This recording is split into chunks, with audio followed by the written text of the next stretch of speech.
Having completed that very simple buttonhole, which in future is going to save you a fortune when you go to a wedding, because they will cost you about £4.50 at the florist, I'm now going to show you how to make something a little bit more elaborate. Not quite a corsage, because that takes a little bit more learning, but this is with a rose and will produce something really good enough for the bride's mother or somebody special at the wedding to wear.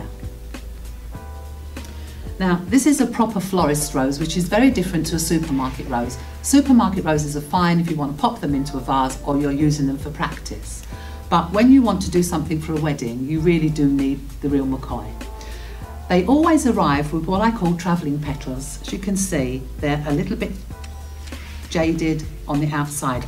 So we take those off at the actual base of the flower and just look it over and make sure everything is looking quite good.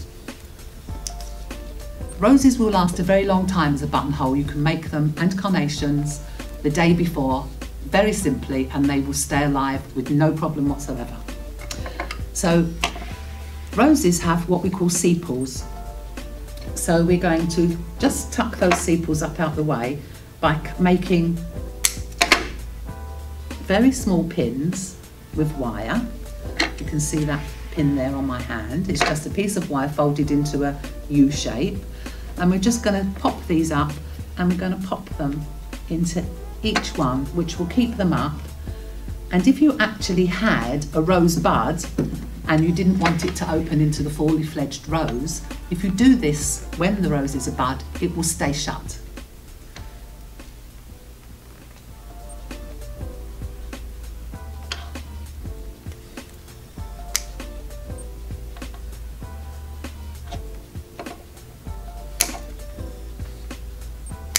These are floristry scissors, which are quite happy to cut wire.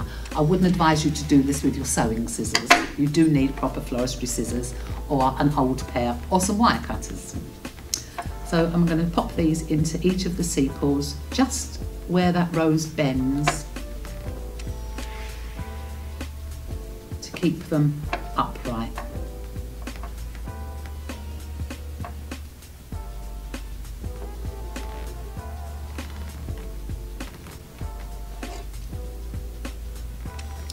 This wire is quite fine, so sometimes you think, oh, for goodness sake, just let me pick this up.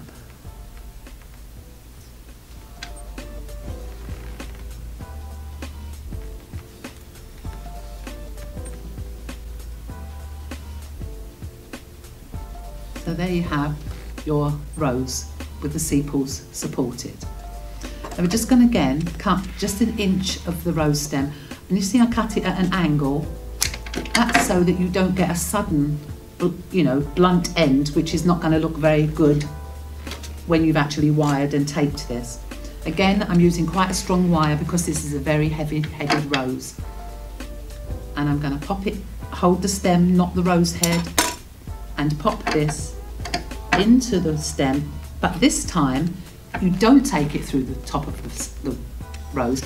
As you push this wire in, you'll actually hear it go.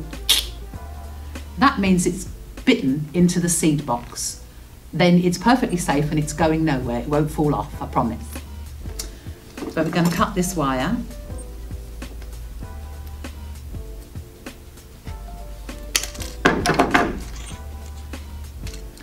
And we're going to tape it, just like we did the carnation. So right up under the head. And again, we use green tape so that it actually mimics the stem of the flower. And can you see, by tapering that stem, the transition of the tape tapers in nicely instead of having this cut off blunt end. Now I'm going to make this just a little bit more special. So here I've got something called tree fern. And we're going to make a little bit of bunch of tree fern to go at the back of this. I'm going to put 2 or 3 pieces together. You never want any leaves in your in the bit that you're going to actually wire and tape, because it makes a a huge horrible bunch, and B, it will be very difficult for the tape to go round. So we're going to have a little bit of green wire again. This will probably be better.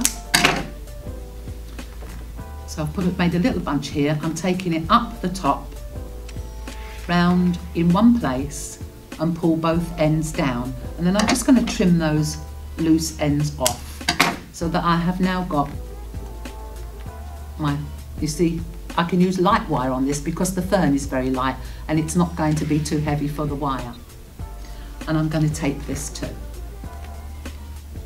And don't forget to stretch your tape as you go, and you're rolling your stem onto the tape, not the tape around the stem, and you get a really lovely fine stem, because you don't want a really thick horrible thing. Now, just because we're going to make this really special, I'm going to pop a diamante pin in the head here to give your rose a little bit of glitz. And here I've got a couple of pieces of diamante spray that I'm going to put into this as well. And I'm also going to pop a little ribbon in. Now, this is, you don't want great hefty lumps of ribbon, you only want small pieces. So I'm just going to make a looped bow, which is very simple to do. You just keep crossing the, always work on the top, keep crossing the ribbon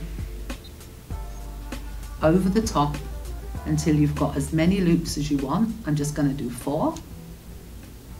Try and get the loops all the same size. Leave yourself a couple of tails, which you can tidy up in a minute.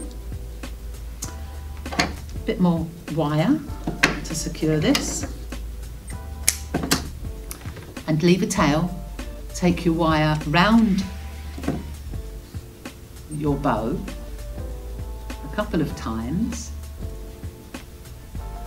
and pull the 2 wires at the back really tight and corkscrew them round.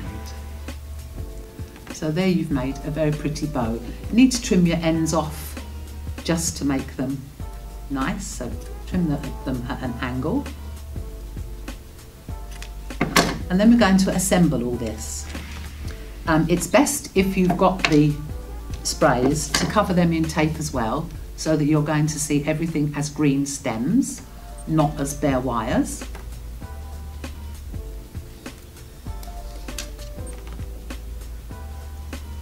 And as I always think things work best in odd numbers, I'm going to do 3.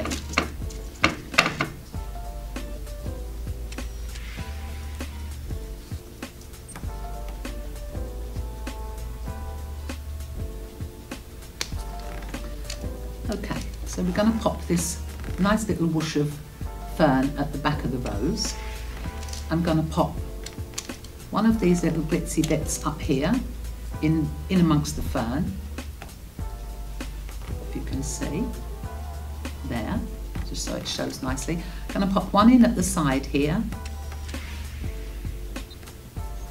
and then I'm going to pop the other one right here in the front and bend it forward so you can see it. I'm going to join this together now, because I think when you're beginning you find it very difficult to hold lots of things in your hand and get them all together. So let's join these bits together first. Again, round at the top, just a couple of times. Corkscrew it so that it goes up nice and tight. And always pull all your stems nice and straight.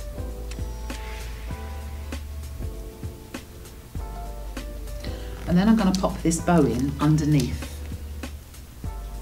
And I'm actually going to take this bow up a bit like this. And I'm going to take the tail of this wire and actually put it right round the base of this bow so that I keep everything like this. So I'm going to tape this, because I think I prefer it like that. You might like to have yours more open. Everything really is a question of taste. And you will find that you will do things, if you're putting something together, you will put it together the way you like it. So I'm now going to pop this one in under there. and secure it again with some wire.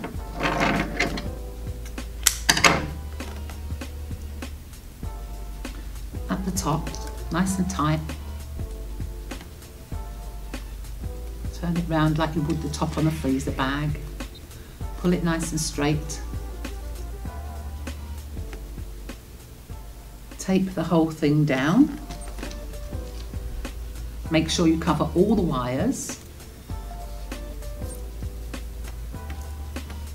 Keep them nice and straight so you don't get this horrible corkscrew of a stem.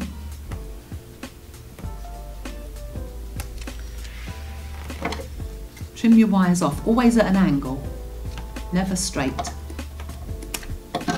Now, you need to poke this in the back of your hand, because if that is sharp, imagine what it will do to the bride's mother's £200 chiffon dress.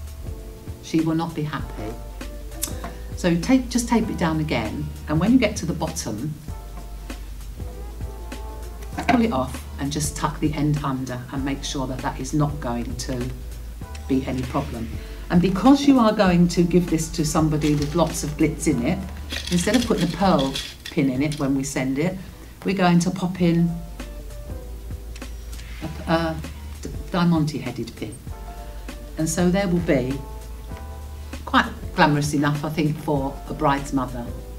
As I say, to make a corsage is a whole different ball game, but this will be very apt and very fitting. I hope you've enjoyed this, and I hope I'll have a bash and not find it too difficult.